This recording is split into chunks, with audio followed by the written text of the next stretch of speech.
What's up, y'all? Welcome back to the podcast. So, full disclosure, I already recorded this, and then the recording completely got corrupted, and so I talked for like an hour to nobody. That's too bad. And I also ate a salad, and so if you see pieces of salad in my teeth, I apologize. But if you are watching, which most of you probably are, you will notice that we are back in the room, which is actually pretty nice. I actually am enjoying it. It was a lot of work to get this set up and get the stuff in the room. I actually ended up getting a new desk because my old desk was just way too big, so I'm giving that to my brother. And so it's been a pretty long process getting everything set up, but we are officially all good. And so hopefully this podcast will go without a hitch, unlike the last one, which is a bummer, but I think maybe it was a blessing in disguise because I kind of rambled quite a bit and I was a little lost in that one. And so maybe this one will be better. The reason that I kind of rambled was because the topics that I want to talk about are ones that I would say most people would probably advise someone not to really talk about, because it's kind of interlaced with politics, and whenever you talk about that on the internet, people get really upset. So I just want to, before we get too into this podcast, I am not trying to shame anyone or make anyone feel bad or anything like that. I'm not trying to, I think maybe we'll talk a little bit about religion. Again, I'm not trying to shame anyone for what religion you do or don't practice, whatever. Okay, I just want to make that clear. This is just me sharing my thoughts and my opinions on this topic. I am not at all saying that you have to feel this way. I just want to share things that I think about. That's kind of what the podcast is. So I just want to put that out there so no one has any, just so it's out there. So recently I was asked to be on the channel Savvy Writes Books with Savvy, and she has a YouTube channel where she talks about MLMs, so multi-level marketing schemes, pyramid schemes. She talks a little bit about politics. She's definitely more left-leaning, and she is also really into fitness, and she likes to lift, and she enjoys kind of lifting heavy, stuff like that. And so she is interested in certain topics that I am also interested in.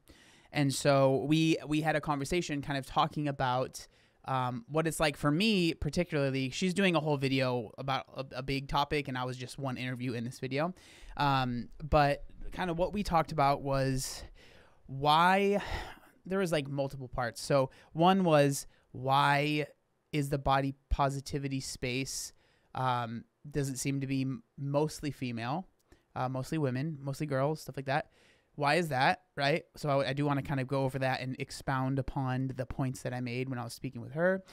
The other one is, why does it seem that gym culture, at least in the U.S., is very much so right-wing kind of dominated? And, especially for guys, why is it like that? Why does it seem like why does it seem that speaks to younger men, boys so much? And things like that. And again, what drives these younger guys to be more, to end up being on the more extreme side of the, so right leaning, right? So more alt-right. I don't really like using the term incel very much, but that term gets thrown around quite a bit. Why does that seem to happen? And so we kind of talked about that stuff, and she interviews a lot of other people. She interviews Megan and also Brianna, who are content creators here on YouTube that you guys might know. And so I think it'll be an interesting video. But our conversation kind of sparked me into wanting to, it's something that I think about a lot as well. And so I figured I would just sit down and talk. And again, I already talked for an hour, but hopefully I'll be able to make this a little bit more succinct, because I feel like I talked in circles before anyways. So maybe this is a blessing in disguise. So kind of just going into it, I think, just to lay my cards out on the table, I think most people that watch my content can tell that I'm pretty left-leaning, I guess you could say, liberal. I know some people hate that word, but in America, liberal, left-leaning, that's kind of where I tend to I align a lot of my ideals with. But one place where I am very much so at odds with other people that would consider themselves left-leaning is going to be health at every size, right? I think that the vast majority, if not literally every single person that's more health at every size, obviously you can never say every single person because there's probably going to be one outlier, but the vast majority, 98% of people that are into the health at every size are going to be left-leaning. And then a large portion of those 89 or 98% or whatever number I made up are going to be women. And so I think like I want to take a step back and talk about like why do I think a lot of women end up in the body positivity space as opposed to men. And so this is a conversation I've had with a few people, but one that I've had quite a bit with my girlfriend. So my girlfriend has kind of experience with this as far as she's a woman, but also she's also lost a lot of weight. If you watch one of the recent podcasts, we kind of talked about it, but she lost 150 pounds. And so she has, you know, experience being in a bigger body for a good portion of her life. And we've talked about the thing, like, why does it seem that women or girls seem to gravitate more towards this type of thinking or this ideology versus men?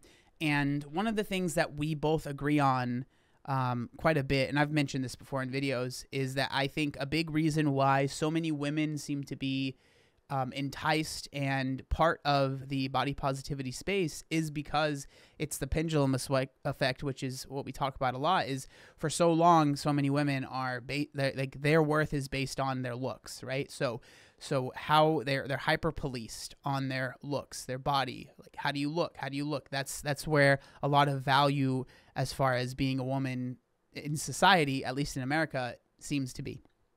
And so I think that because of that, a lot of young girls, young women, they end up going to the pendulum kind of swings to the other extreme, and they are like, screw that, which I can't even blame them. And they're like, I disagree with that. Like, I think that my body is beautiful. I think that I should be able to accept myself. I don't think that I should change who I am and what I am to fit into what these other people like they claim is beautiful, they claim is valuable, right? And so that's where a lot of that comes from. And like when I hear that, just in and of itself, I can't really blame that or think there's anything wrong with that. And even when it comes to a lot of the body positivity or health at every size activists, when it comes to a lot of the PowerPoint stuff, right? Like the really simple brass tacks, like this is the things that we want to change. There are things that I agree with, just how fat people are treated. I think that could be better. And then one of the biggest ones is medical mistreatment, right? So I think that is something that so many people can get on board with, being mistreated while you're overweight. I think that if you've ever been overweight, especially significantly overweight, and you've dealt with going to the doctors, you know that it can be an absolutely terrible experience. Like to a point where I did it the last time that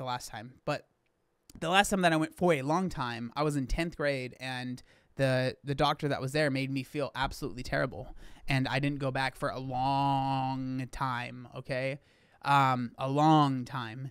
And a part of that was because of, and this was even after I lost weight and everything, right? Like I used to get people that would ask me like, oh, what are your like labs based on like when you were bigger, based it on now? And I would be like, I don't know. Cause I didn't get any, I didn't have any of that stuff because I was basically afraid to go to the doctors. It was embarrassing. And then even after that I think that feeling lingered for a long time, to where I just had a really bad taste in my mouth, I guess is the best way to put it, when it came to medical stuff. And so like that's something that I can really, get down with. I can really relate to. Now, obviously, if you've watched my channel, you know that I talk a lot about the negatives and the things that I disagree with when it comes to body positivity.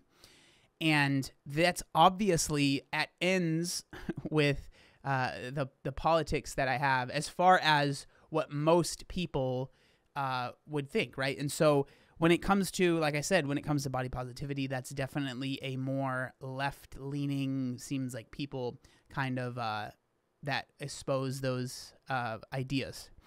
I don't even know if that's a word that is used, but whatever.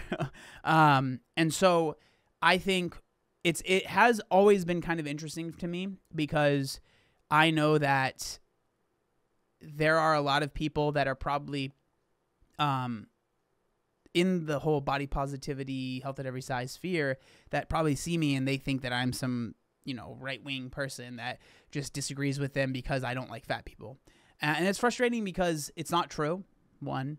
And I do feel like I have very good reasons to believe the things that I believe and share the things that I share and try and warn people for the things that I warn them on. But then kind of switching gears, I want to talk about the other side. And so when it comes to gym culture, especially for men, I don't know as much for women. Obviously, I am a dude, so I can only speak from my own experience. But when it comes to guys, especially where I live, when you meet a guy that is very into going to the gym, chances are, it might not be as much like the body positivity. It's like almost entirely left-leaning people, right? But when it comes to the gym, it's definitely not that intense. I would say it's more maybe 7 out of 10, at least where I live, which I live somewhere in San Diego that's actually quite a bit conservative. So, but probably like 7 out of 10 people will be more right-leaning. And I think that part of that is because it is a very, again, this is all kind of American-based, so if you're not from America, these ideas might not ring as true for you, but obviously I can only speak from my experience. But I think that one really important tenet when it comes to like the conservative or right-wing kind of ideas is the whole pull yourself up by the bootstraps, work on things that you want to change. And again, just like I was speaking on with the body positivity stuff, like that vanilla message, that initial message, I think is good. Like, I think that people should work on themselves. And if there is something that you want to change, you should do your best to, be the change that you want to see, right? Like if there's something that you're not happy with, and there's something that you can do about it, you should go ahead and try and do something about it. And that's something that I agree with, of course, I think that makes sense. And so I think that when it comes to the more extreme sides of the like right wing gym culture stuff, right? When we're talking about like maybe like the Andrew Tates and stuff like that, which I'm sure there will be people that will say he's not right wing. He's not really that right wing. I don't know. Whatever. It is what it is. But I think that the reason that why are men or young men, young boys, whatever, why are they attracted to that? And again, I think it comes down to expectations that are placed on us from society, and why, and like the failure of those expectations and what that leads to. So what I mean by that is I think for men, as opposed to women, a really big part of our like expectations that are placed on us are like be able to provide, right? Be a provider. So that usually means money, right? So make enough money at your job to provide for your family. Be like strong, maybe not like, it's not as much about looks, but like be a strong, able-bodied man that can do things, right? And like work hard, that kind of stuff. And I think where this kind of breaks down, I'm not sure if that's the right term, but where I think like the reason I think people start to really get into the gym is because I think for at least one of those, especially, there is quite a significant breakdown. So currently right now, it's very hard for young guys to make enough money to provide for a family, right? And I do think that there are a lot of people that feel inadequate because of that. And I do believe that in and of itself has had a ripple effect that has caused a lot of young men to search for meaning in their life in other areas. And I think that it's not just that. I think there's a lot of other stuff as well. And it's a lot of young men that feel very lost, that feel very misguided. They maybe like grew up without a father figure. Like I can relate to that. They don't know who to look up to, and so they end up seeing these men that are on social media that might be, it might be Andrew Tate, it might be Jordan Peterson, it might be Ben Shapiro, it might be whoever, right? Whoever, like, right-wing guy that you can think of. They see those people and they feel like this is someone that I can look up to, right? This is someone that I can learn something from, because I don't know if it's just me, but I feel like it was almost ingrained in me to look for mentors, look for people that I can learn from. And I feel like a lot of times people are just looking for that, right? And so I think that these influencers on the right or whatever, they see that, and they have, I don't want to say taken advantage of it, but they have capitalized on that. And so you end up seeing a lot of, in my opinion, a lot of young dudes that are coming from a place of genuine, like, fear of the future, not feeling very secure in the world and in their lives, and they are searching for something to help them feel more worthy, right? To help them feel, quote unquote, more like a man. And a lot of times that is the gym, I think, because I think it's a lot easier to start going to the gym than it is to just magically have a job that makes you more money, right? So I think that that's part of it. And it's just it's a popular thing, right? It's not just men, it's women as well going to the gym. But again, I'm speaking mainly for the guys, because I really can't speak for the women. I don't really know. And so I think that really does play quite a big role in why it seems like a lot of men are, kind of maybe just getting more radicalized. Now, I kind of want to share my story. I've talked about this a little bit, but I kind of want to share my story because I feel like it has helped me inform why I think what I think, and then maybe it'll explain to you guys why I think what I think. Especially if you're someone that's like, I disagree with all of this completely. You'd be like, oh, well, maybe because we lived a completely different life. I don't know. And so kind of going back, growing up, I was very poor, very fat, and but also very Christian. And I grew up in a household where my mom, she was a drug addict. We got taken away from her because of that. And then we got put back with her after a year. Now, the reason that we got put back with her was because she was in a Christian rehabilitation center. And so they helped her get off drugs. And so obviously my mom always, and still to this day, feels an immense amount of like appreciation for that, right? Like she genuinely feels that, I don't think she thinks that she could have done it on her own, right? So if it wasn't for that, she wouldn't have had her kids, which was a huge deal for her, right? But so we were put back with her, and then so we were, growing up, we were raised very much so Christian. We went to church every single Sunday, especially once I was in like middle school and high school. I would go to church literally basically every day, almost every day. Between like actual church and then youth event and then this thing and then that thing, like I was there all the time. I was like the vice president of the Christian club at my high school. It was a really big deal to me. But up until that point, it's going to get mixed with politics as well, because it all kind of makes sense in my head at least. So, but at that point politics were not a thing I thought about at all. I did not care about it. It was not something I thought about. And so, growing up, I was, I would say the standard, like the churches that I went to when I was growing up were more non-denominational. Maybe I think evangelical could be a word that you would use. Definitely not like super fundamental Christian churches, not like overly strict by any means.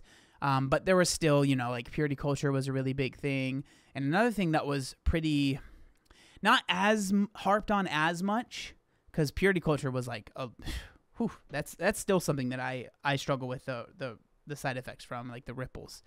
But another thing that was brought up was like gluttony, right? And me being the size that I was, I felt like I was sinful all the time. Like it was something that if I really thought about it, it was more than just like I am sad that I'm overweight because it's hard to do XYZ. Like, I was like, another layer of it was I'm sad that I'm overweight because I feel like I'm being sinful. Like, I feel like my size is a sin. And that really kind of made a number on me, I think. And it's not even something that I've thought much about until recently, honestly, when I've started kind of talking about this stuff.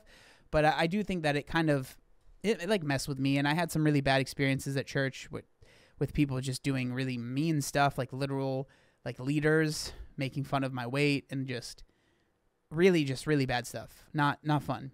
But like, I think to a certain extent, I almost felt like I deserved it, but like, if I had the shame and guilt, I can only imagine what my mom dealt with, because my mom was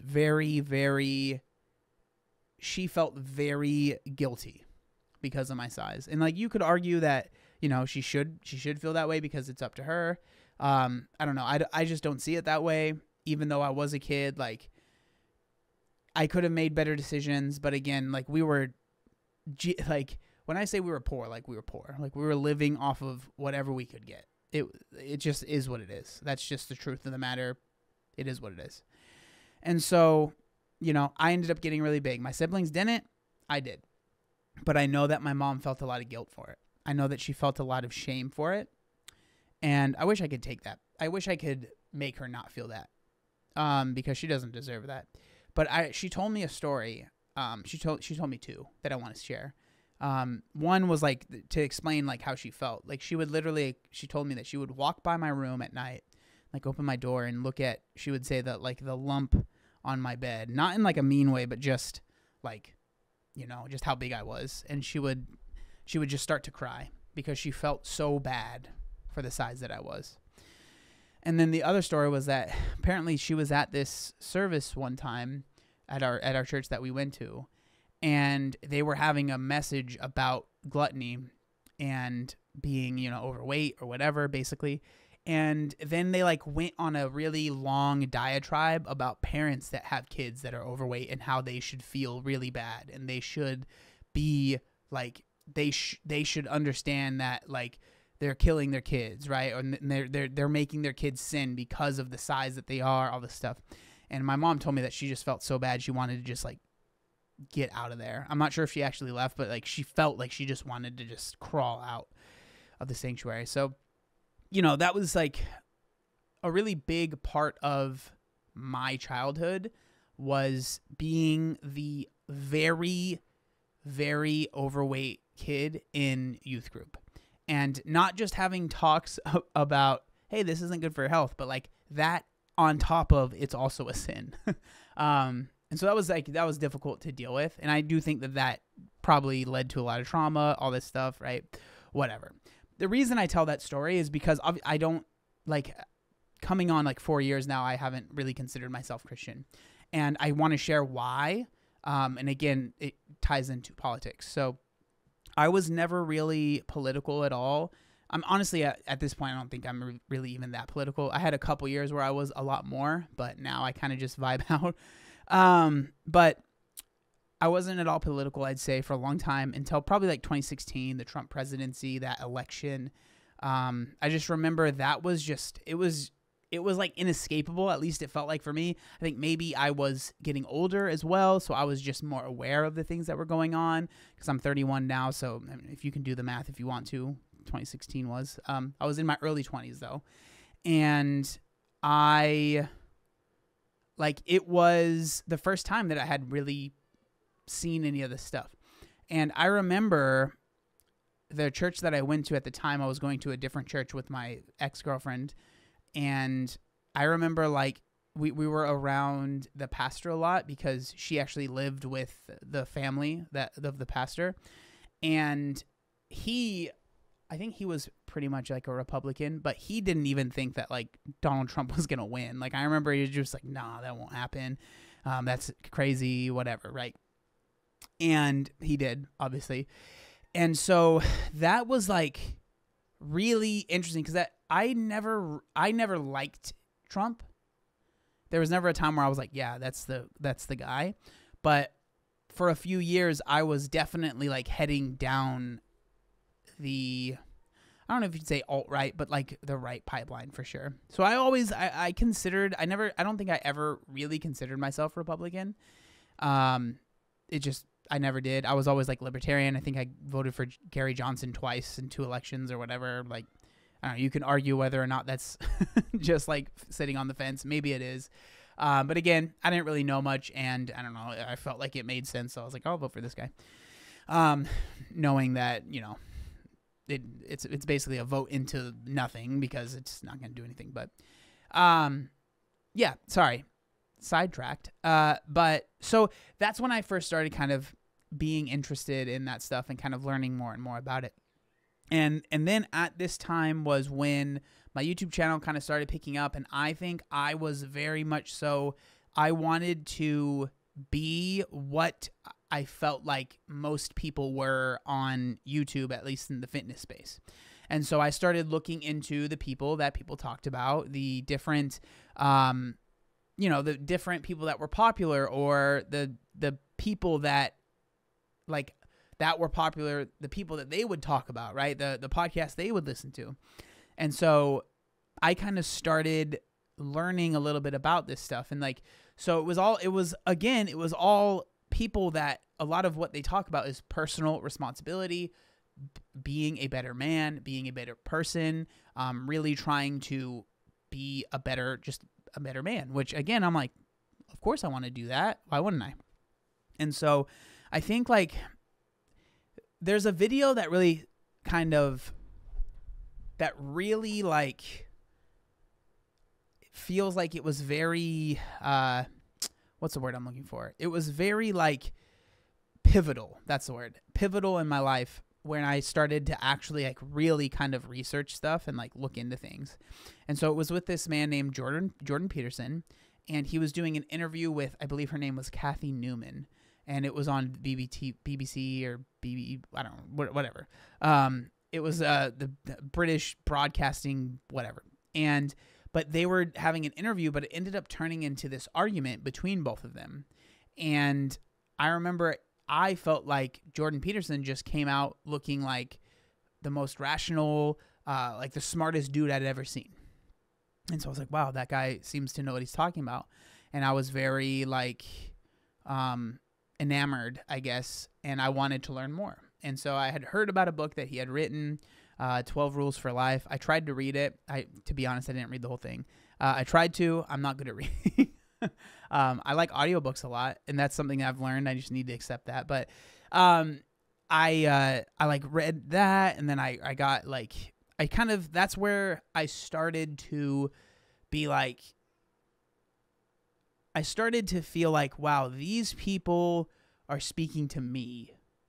And because like at the time, you know, I felt a little lost. I didn't feel like I had a father figure. I felt like I needed some guidance and people to show me what I should be doing, which I did. I did need that. I wish I would have actually found genuine help. Like if I would have found genuine help, there'd be a lot of things that I'd be dealing with right now that I wouldn't be dealing with. But that's besides the point. And so I was already going to the gym. Like this wasn't something that I needed. Like I was already doing this, right? And so it just kind of like strengthened my resolve, I guess, to continue doing this stuff. And through that, I kind of got into, again, I'm going to mention people. Some people will say, oh, they're not right wing at all. That's ridiculous to group them in with whatever. Okay. Like, but I'm just going to shoot out some names. So I started to get, I really started to like Steven Crowder videos. Not so much the show. I never really cared much for that, but like the segments that he would do, like change my mind. Because again, I was like, see, like he looks so smart compared to these college kids. Like this must be the right way to think, right? And then like Ben Shapiro, I started learning about him and watching some of his videos. And David Goggins, who, again, that's the person that people might disagree with. I think his books are relatively innocuous. I don't know. But he's definitely more in like just the mental toughness, like work through the pain, which, you know, that could be argued whether or not that's the best thing to do. But so I was like very interested in that type of content, and I was searching it out, and I was learning more and more. But I always, like, I don't know. I'm not sure if I fully got like engrossed in it. I think like there was definitely like I had a friend that I lived with, and I was like really into like the people talking about like things have gotten too woke, right? That was like something that I was like interested in. Those were videos that I would watch. And like at the time the Captain Marvel movie was coming out. I think it was that movie or maybe one that she was in. I don't remember exactly. But I remember thinking like I'm not sure if the timeline is right. It was some sort of Marvel movie, and like there was a woman in it that was strong. And I remember saying to my friend, I don't want to name his name, but he's awesome. Don't you think it was ridiculous like how strong they made X woman? And he was like, oh, I don't know, man. Like she's pretty strong in the comics. Like I don't think it's that much of an issue.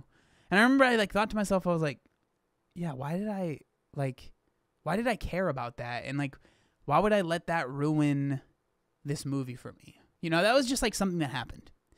But I just remember being like, that was an interesting experience. Cause I remember I was like, yeah, why do I care? I like thought that to myself. Why is this bothering me? I don't, is it really that big of a deal to me if like the strongest person in the movie is a woman? Not really. Like, especially if it makes sense with the comics, like whatever. But then when my feelings really started to change was, I'd say 2020. And so obviously a lot of stuff happened, the pandemic, that was kind of part of it. And then like the BLM stuff, that was a big part of it as well. And so, this is like when I would say my like politics as well as my like religion, my thoughts on religion kind of changed. And that's why I kind of bring that up, because it all kind of happened together. Because I went to a church that they were pretty respectful of the the mandates, and they tried their best, but it was like, you know, they were also, I think, getting pressured from the members of the congregation that weren't big fans of the mandates. And I just remember like it felt weird standing in church and knowing that there's these, you know, mandates that, again, you could argue whether or not you feel like they were helpful and if it was overstepping of boundaries. But, you know, at the time, I really felt like, okay, we're trying to help save people's lives. That's what matters, right?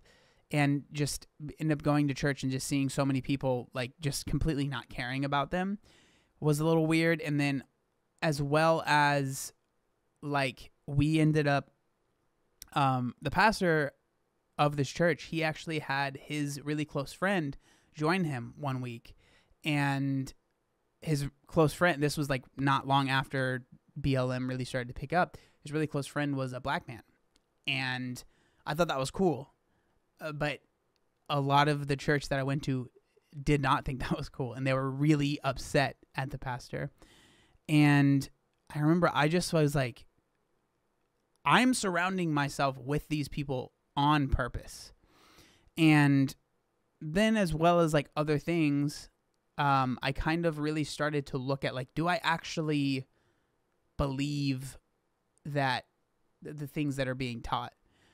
And I think like where I sit now, I don't. And I know that there's probably going to be comments under this video of people being like, you just need to, you know, accept him, or you just like, you know, go to a different church, or blah, blah, blah.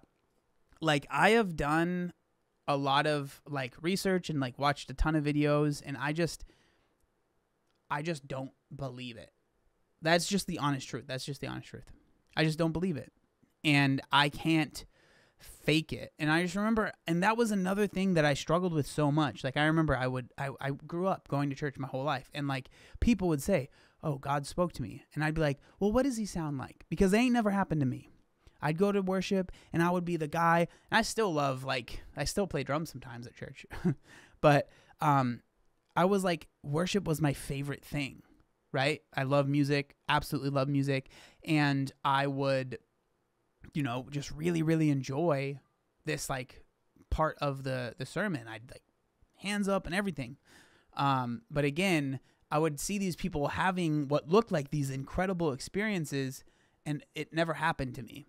And I was always like, what is wrong with me? Why can't I have this, right? And then there was times that I would lie. Something that would happen to people at like these camps that we'd go to is they'd get slain in the spirit. And so they would like, they'd be worshiping and then they'd just fall over, right? Someone would be praying for them and they'd fall over because the Holy Spirit was so powerful. And we were at this camp and like we were doing worship for like a long time, like hours. And I had been standing the whole time, and I see these people laying down, and I was like, that looks pretty comfortable. And so I just acted like I was slain in the spirit, and I just laid on the ground. And so like I'm sharing a lot of like personal like these personal experiences that I've had, but there's other things that I don't feel I'm qualified to explain, because I will probably explain them not well, as far as like the theological, like genuine, like, is this actually true? And so I'm not even going to try and explain those things. But I had a lot of like those bad experiences, and I just kind of decided that I don't want to like fake it. And I know that might sound mean or whatever, but it's just true. Like, I want to be who I really am and how I really feel, and I just could no longer kind of, I guess, quote unquote, fake it.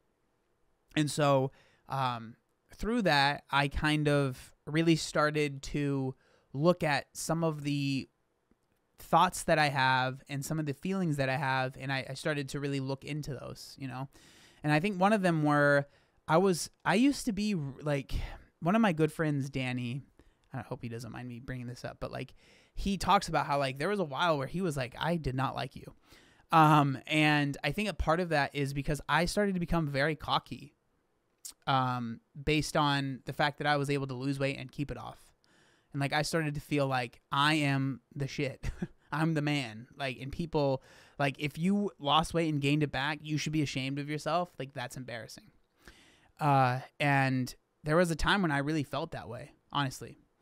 And now that's just not how I feel. Now, why is that? The reason I brought that up is because I think that there is a mixture, and this kind of explains why I feel like I understand both sides of like the health at every size and then the gym bro stuff. Is like, I feel like there's a mixture that's important to understand. Like, there is some personal responsibility that is important that you need to take into account, that like, I think that 100% goes into losing weight and keeping it off.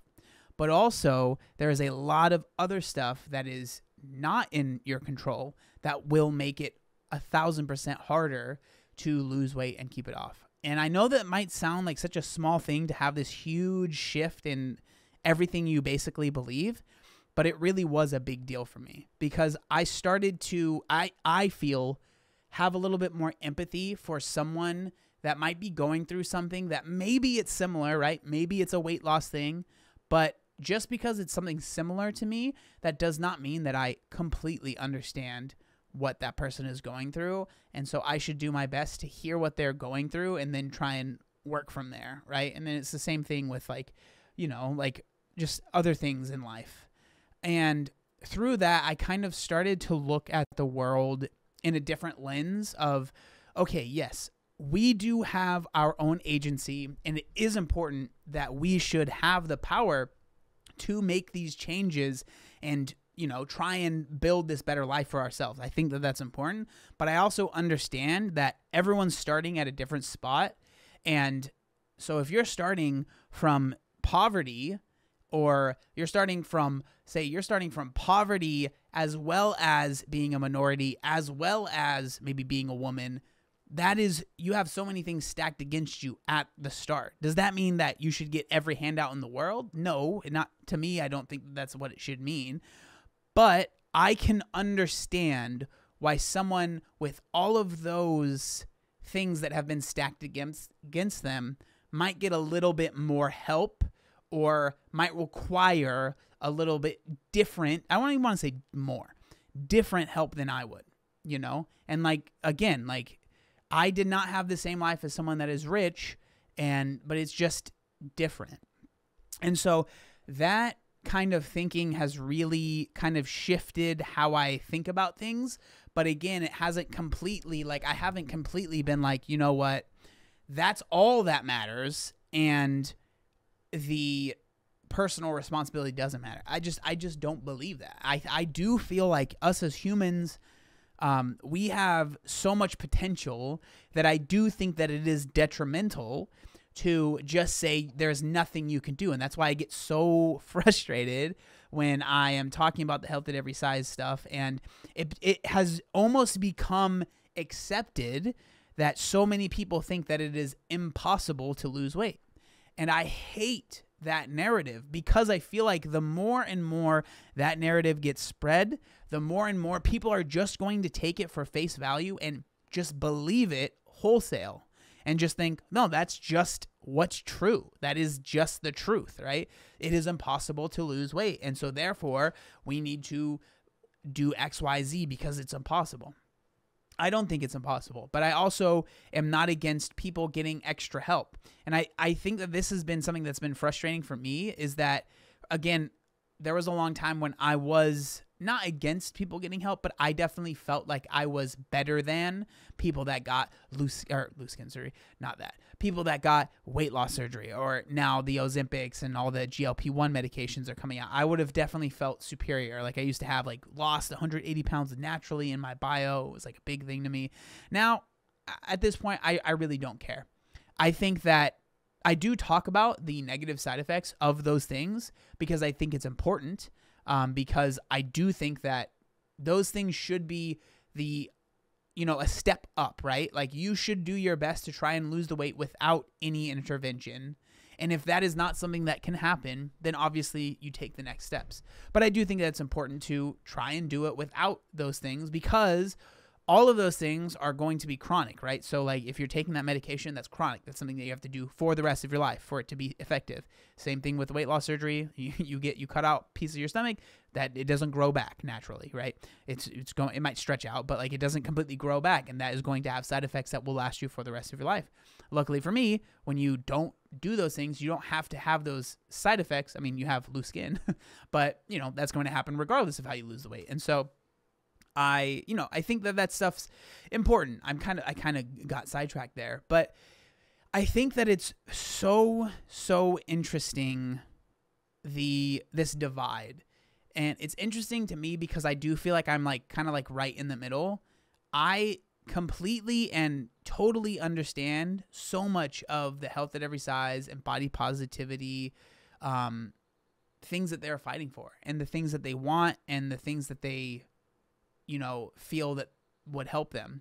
And on the same token, I completely understand the guys that are feeling lost, that feel alone, that don't know where to turn. They don't have any role models, and then they're just seeing online just like incel and all this stuff, and then again that just pushing them further, right? And it's the same thing that happens with the health at every size stuff. Like I think that these bigger creators that are more bombastic, that say the crazier stuff, those are the people that end up getting pushed more. And so that's what more people see. And I think that this is something that's really, really important when it comes to discourse online, is to understand that most people are going to be somewhere in the middle, but the vocal minority on the extreme, on the fringes, are going to be the ones that are getting the most airtime. They're going to be the ones that are getting the most maybe following, because they are so extreme, and it like sounds so crazy that they just, it like people just, it's like a moth to a flame. You just are drawn to that. But I feel like a lot of people that are either super health at every size or super like, alt-right or whatever, if you actually were able to separate them from that group and have a genuine conversation, I feel like they'd be a lot more understandable, and like there'd be a lot more common ground than if you just, if you're just online shouting and like seeing these extreme sides kind of bash at each other constantly. But those are my thoughts. I really hope that this made sense, and I really hope that people understand I'm not trying to change anyone's mind. I'm not trying to make anyone feel any type of way. I am genuinely just trying to share my thoughts of something that is very interesting to me, that I do think about, that I do think is important to an extent. I really do. Hopefully the comments can be civil. If you disagree with me, that's completely fine. I would love to hear your point of view. If you have a similar story, if you have an opposite story, I would love to know. Or if you have theories on, why things are the way that they are, I would love to know, because I'm genuinely interested in this. If you did make it all the way to the end, use the little emoji with halo over his head, the smiley emoji with the halo over his head, to let me know you made it this far. I hope that this made sense. It's a little bit shorter than the initial recording, but I think that's for the best. But yeah, I'm genuinely curious what y'all think. Let me know. I hope this made sense. Peace.